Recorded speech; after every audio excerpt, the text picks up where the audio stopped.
Okay, here's what I would have done. Bro, no one cares what you would have done. Actually, everyone cares. Welcome to Let Me Book the Territory, the podcast made for smart marks and nostalgia nerds. Brought to you by the Embrace the Turnip Podcast Network. And now your hosts, A-Dub, E-Ray, and J-Mo.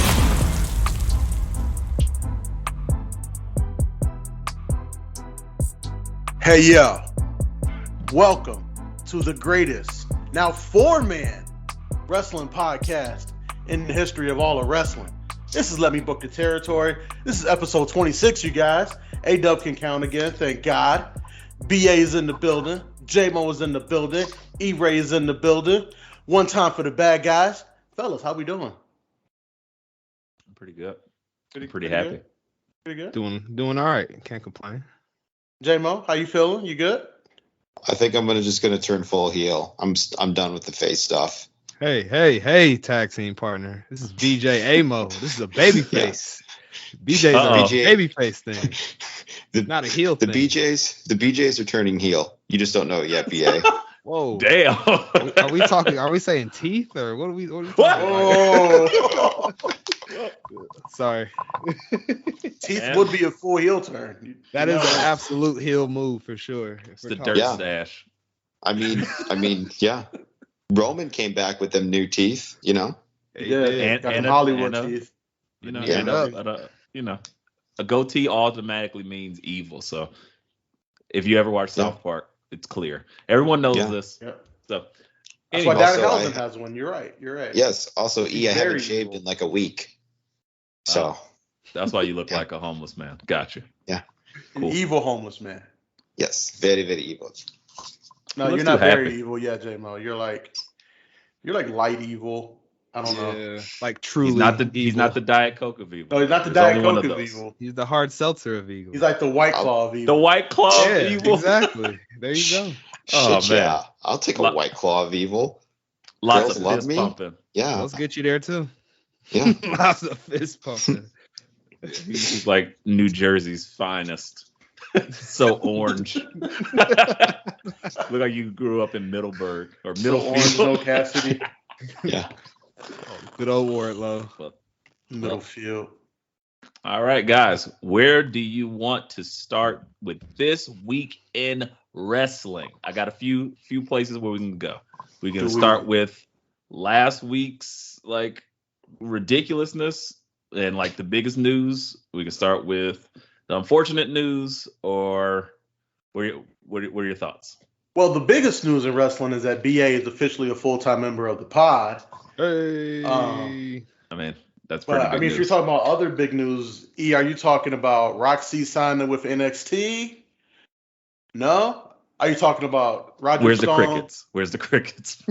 Are you talking about Roderick Strong challenging Ilya Dragunov for the NXT UK title this morning? That's fire, but no. So we're not going to just let Dub just continue to guess until he's blue in the face. Because I was trying to come up with some other obscure things that happened. Yeah, I'm out. Are you talking about Drew Gulak being the host of WWE 2K22? Oh no, Dub, not talking about that. Huge news though, guys. Yeah, shout out to Drew. I can't take that stupid Coach Gulak visor anymore. Every time I watch that game, every time I play that game. It's very much reminiscent of what is it? The Chase U. Andre Chase and Chase University? Yes. Mm. So I don't mind that, but no. That's a fire gimmick. So big news that I was alluding to was the injury. Thankfully things went well, or as good as they could in that situation. But the major news was the injury to Big E, well-beloved Big E, after a spot gone wrong from, that guy. I don't know what just happened there. Fucking hacked the Matrix. Vince just did it. What's going on? Weird. All right. Anyway. Ridge Holland delivered a belly-to-belly overhead to Big E. Because none of the four of us are wrestlers, we're not sure where it went wrong.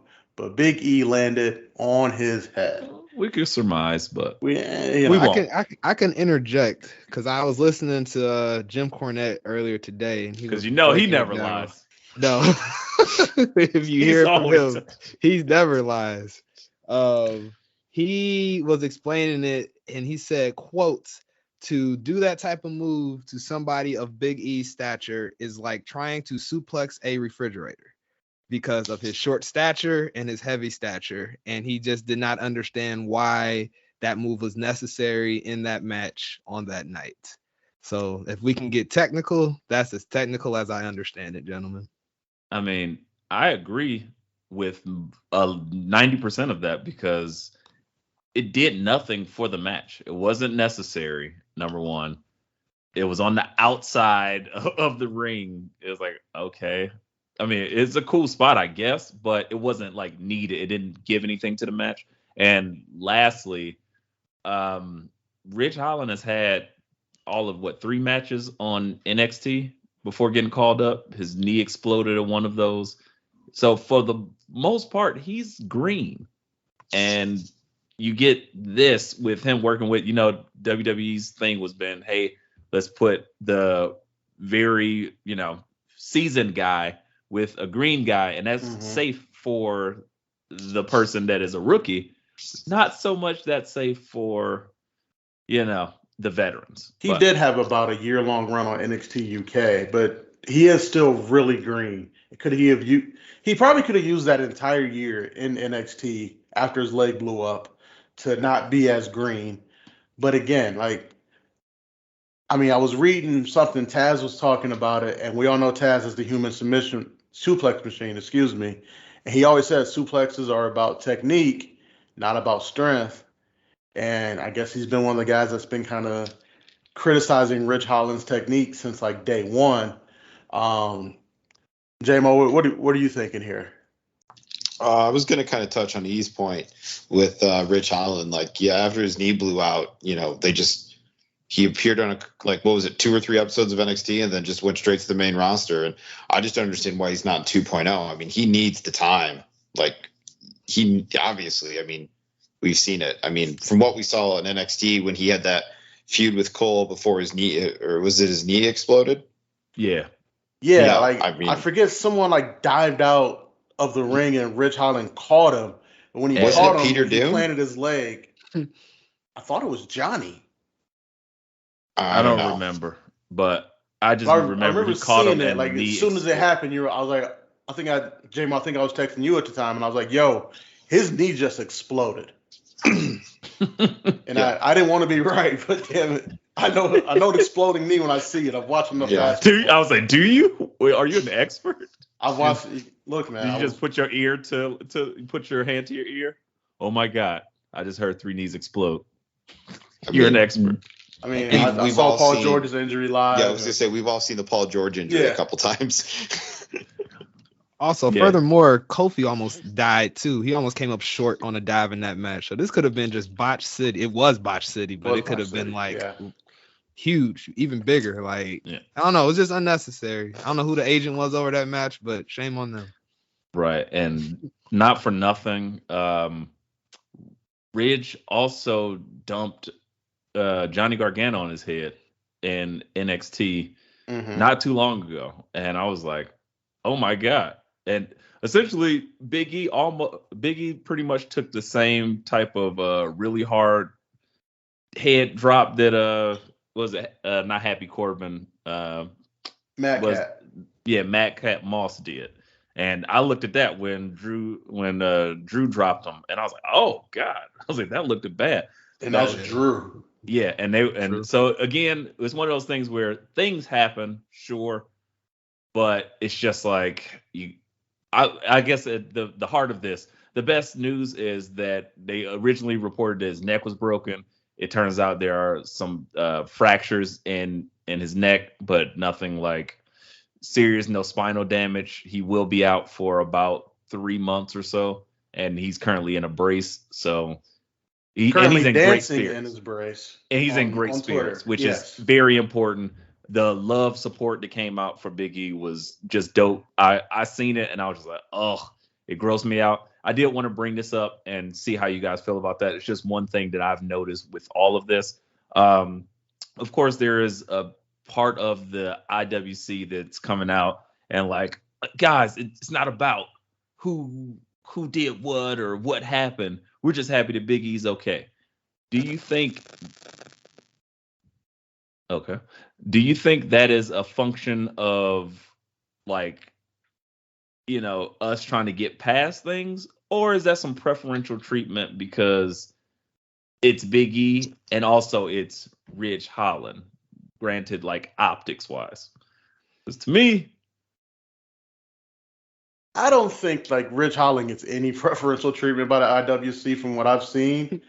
I think this is the IWC trying to reel itself in a little bit, because if you think about all the hell that they used to give Nia for being unsafe, which I still believe she is, and the way some of them like agree with Bret Hart about Seth Rollins being unsafe, there's a lot of like wrestlers that are on Twitter and in the IWC saying, you guys aren't out there, you don't know. Like they always say, this isn't ballet. Things happen. I forget, like, but I gotta counter you there. You don't think Ridge Holland is getting any preferential treatment, not because of his name being Ridge Holland, not like he had this huge acumen, but there's a component there that we don't need to touch on. But the fact of the matter is, people are being very light on Ridge Holland and kind of diverting the attention away from him. Like I said, this has happened before. It is choreographed. They are trying to do things. It does happen, but let's not forget, this literally just got called out 2 weeks ago when Bianca Belair hit Becky, and they said, "Oh, Becky is hurt. Bianca's unsafe." Optics are just flipped. That's all I'm saying. So I think there's something to that. I could be wrong, but that's what I'm seeing a lot more of that than other people. And because Big E is so likable, people are just like very concerned with him. Or is it just they're cutting Ridge and others a lot of slack? I think there's just a lot of concern for Big E, because if there's one guy in this industry that's loved, it's Big E Langston. Like, everybody loves him, to me, almost universally. Because I've seen people ripping Ridge too. And honestly, the people who were just talking bad about Bianca, they should just be locked up in prison, because they're just haters. They're just haters at this Go point. to prison for being a hater? Look, man. If you hating on, in my book, if you hate on Bianca Belair and Sasha Banks, prison. If you can go to jail for being a hater, you got to do 5 to 10, because you and LeBron. Shoosh. Yeah, that's something to say. I was just gonna interject. I think I was gonna say, when Dub said it's just haters, fellas, the IWC is full of haters. Like, come on, y'all. Like, come on. And I just started seeing this through just the eyes of the pod Twitter handle, Let Me Book Pod, at Let Me Book Pod. Great job on that, by the way. Thank you. I tried. Shameless plug. Hey, it's all good. It's our own plug. Why not plug ourselves? Yeah, you're not going to please the IWC with what happened. I mean, we can all see clear as day what this is. I mean, I would hope, as far as the whole like double standard here, with Ridge damn near killing like Big E and others in the past, and I can't think of, and correct me if I'm wrong, guys, like I'm getting back enthralled in this full time as far as wrestling watching. I don't think Bianca's really done anything unsafe outside of the stuff that happened with Becky. I've watched her some in her NXT career. I wasn't as heavy as you guys, but that was her first time messing up. Bianca's one of the safest workers I've seen in a women's match ever. Yeah, because she's so strong. Yeah, like not gonna mess up. It has a lot to do with her strength. That's not a gimmick. She's really that strong, guys. But like, as a track she athlete, bench pressed me yesterday 12 times. But yes, that's all I had to say. Was just like, I mean, the IWC is the feeding grounds for this nonsense. So of course you're gonna get nonsense with it. A lot of hate out there. Mostly